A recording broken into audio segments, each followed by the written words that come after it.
Let's start with our very first news story. And the Ghana Police Service says its men have had to shoot dead a man who stabbed a police officer to death in the Bono East region. The now deceased police officer, number 38717, General Sergeant Anobil of the Brekum Station on Saturday, met his untimely death while on duty. In a statement circulated on its official social media sites, they say the suspect, Yaupepra, is an ex-convict reported to the police station to assist the police in a case he was allegedly involved in. The suspect unexpectedly turned and stabbed the police officer several times. The police officer died shortly after reaching the hospital for treatment. Here is a statement signed by the Director General of Public Affairs, ACP Kwesi Ofori. And the statement reads, police officer stabbed to death his assailant, subsequently shot dead. And a police officer number 38717, General Sergeant Bright Anobil of Brekum Station, was on Saturday, January 15, 2022, stabbed to death by Yaupepra, a suspect in a case being investigated by the police. The suspect was later killed. It goes on to say, preliminary investigations have established that Yaupepra, the suspect, an ex-convict, had been invited to the Brekum police station to assist with investigations.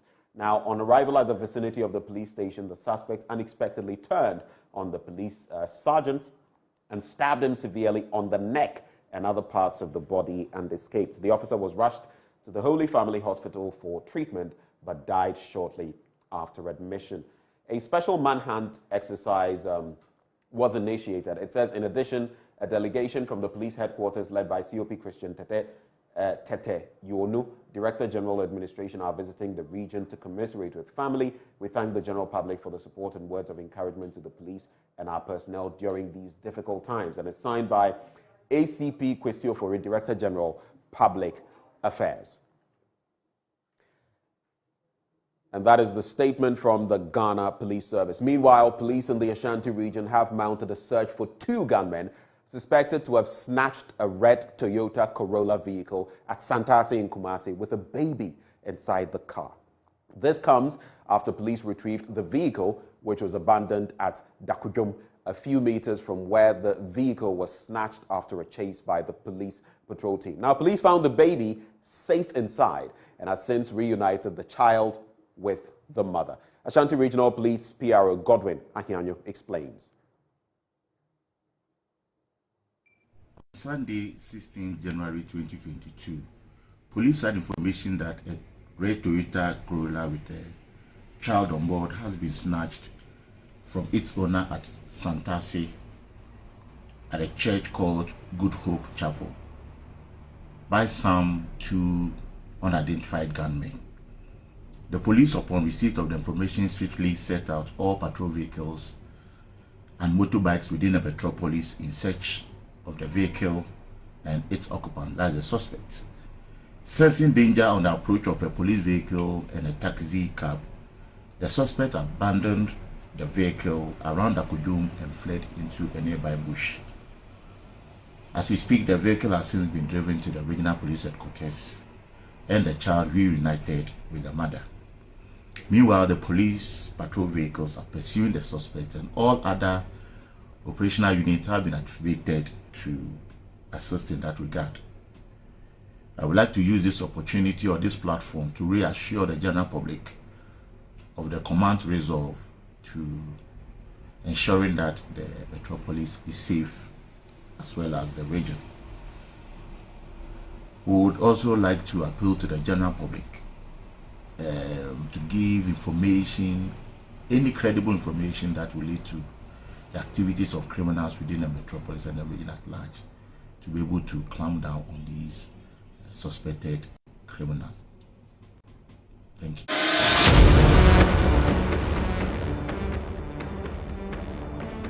Well, on to our next story, and government's quest to enhance STEM education in the country is on course as an ultra-modern facility being constructed at Abomoso in the Etiwa West district of the Eastern region is almost complete. It is one of many STEM schools to be constructed in the country.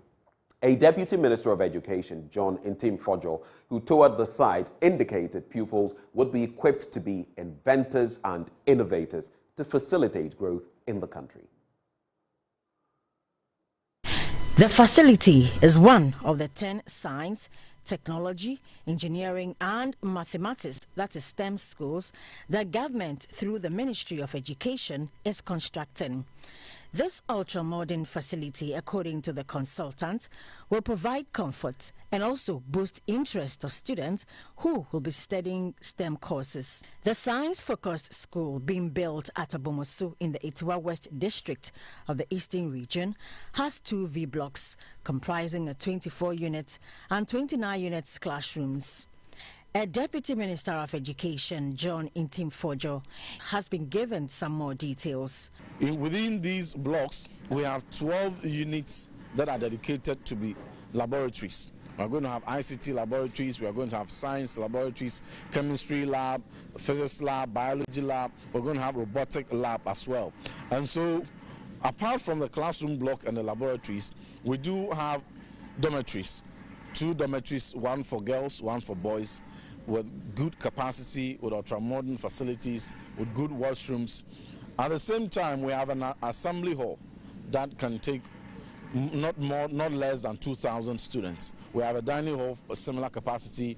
We have we have administration block as well. We have a sick bay that is fitted with nurses bungalow that are going to be resident here to ensure that healthcare delivery here right here on campus is very creditable. At the same time, we have on this campus an ultra-modern library that is going to house books for reading of students. We have thought about teachers because we don't want to only plan for students and have our teachers having to stay outside and struggling with accommodation. So we have 2 accommodation unit blocks that can cater to 12 teachers and their families. We do also have a principal's accommodation and 2 vice principals' bungalows. According to him, Ghana must progress and also increase the annual engineering graduates to boost the country's innovations. Oftentimes, you have had people contend that we have very intelligent and smart students elsewhere. That is why even at the age of 12, we hear stories of students at the age of 12, at the age of 15 and 17 coming out with inventions and patenting some very strong innovations that are contributing to the rapid socio-economic development of their countries. But I always contend that we have more intelligent and gifted children and students in Ghana than any other country. So whatever facility that those students have been exposed to that is accelerating their giftedness, President Akufo-Addo, Dr. Baumia, and Dr. Yaoseduchum have decided that we bring the same facilities right here in Ghana. And so the kind of facilities you find here, they are just like you find in any top school in any advanced country. And it's going to be free.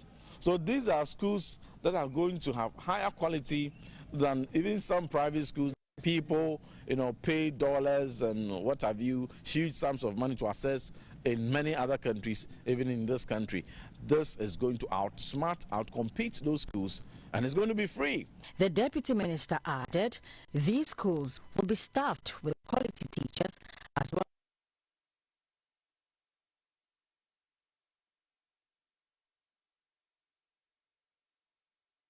We assure students that STEM education has kicked off and that Ghana is going to make a difference. We are going to resort to education as a credible strategy for rapid socio-economic transformation. The project consultant Samuel Adai assured the facility will be ready in February. In fact, you hear people saying we haven't built any secondary school from scratch. At least this one you've seen from Virgin Forest. We are almost through. So we promised the minister within a month, we'll make sure at least we get to a usable stage so that the school can start. On to the next story, and the newly installed Taviepe Sreme Divisional Chief Togbe Amega Jevuje IV has promised to partner government and the private sector to harness development for his area. He hopes to lobby both sectors to turn the area into an industrial hub by establishing manufacturing practices and outgrower schemes to create jobs and promote the growth of the local economy. Speaking to JoyNews after a colorful coronation, he promised to provide a launch pad for his subjects to engage in economic activities to enhance their livelihoods.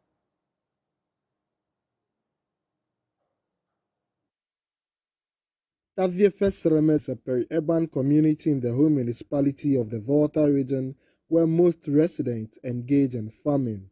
Nonetheless, the majority of the youth are shying away from farming and seeking corporate, industry and other menial jobs. Due to this, the newly installed Taviefe Divisional Chief, Togbe Ameganje Wujane IV, is hoping to partner with government and private investors to deliver jobs for his people.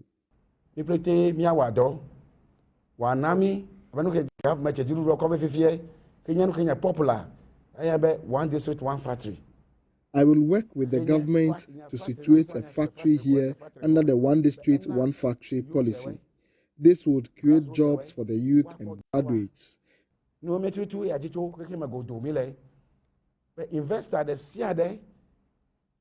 We are ready to engage any investor. We have litigation-free lands in our area ready for development. We will establish branches across the 16 regions of the country to feed the factory with raw materials. The product will be exported.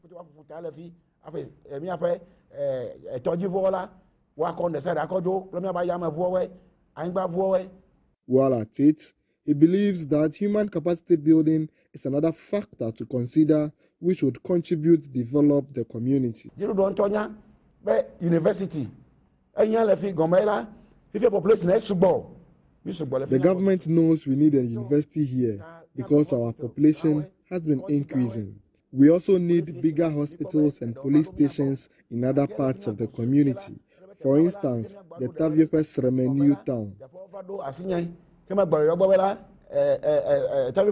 Town. The traditional council is hopeful Togbe Amegajen Wujane IV would deliver on his promises. There are a lot of projects that Togbe Ajaya Uche II have put on the head of Togbe Wujane IV. He sees him as a dynamic person, well invested in development, education, business, to bring happiness, hope, peace back to Taviefe traditional area. We are happy with a sense that it has all it takes to do all this. He has been installed as a chief of Taviefe Stremen, but he has been given a lot of responsibility that can bring Taviefe Stremen and Taviefe traditional area back to its glory. Togbe Amegajen Wujane IV, known in private life as Kofi Harrison Agbeture, is an entrepreneur and a contractor who deals in general construction. Fred Kwame Asari, JoyNews, Taviefe.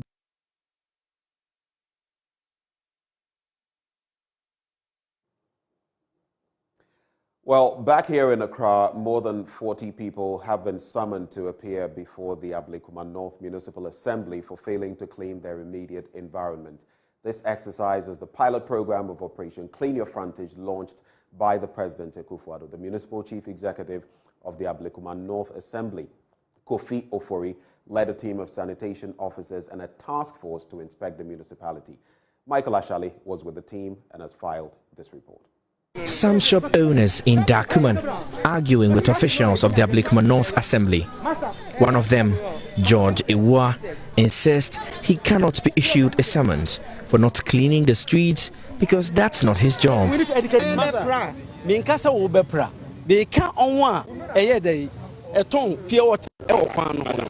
The pilot enforcement of Operation Clean Your Frontage, as it has been codenamed, revealed widespread ignorance of the existence of the bylaw. Chief Executive of the Ablekuma North Municipality, Kofi Ofori, who has been leading a team of sanitation officers to enforce the directive, has been providing some education, insisting ignorance of the law would not be tolerated when the policy is fully implemented in February 2022.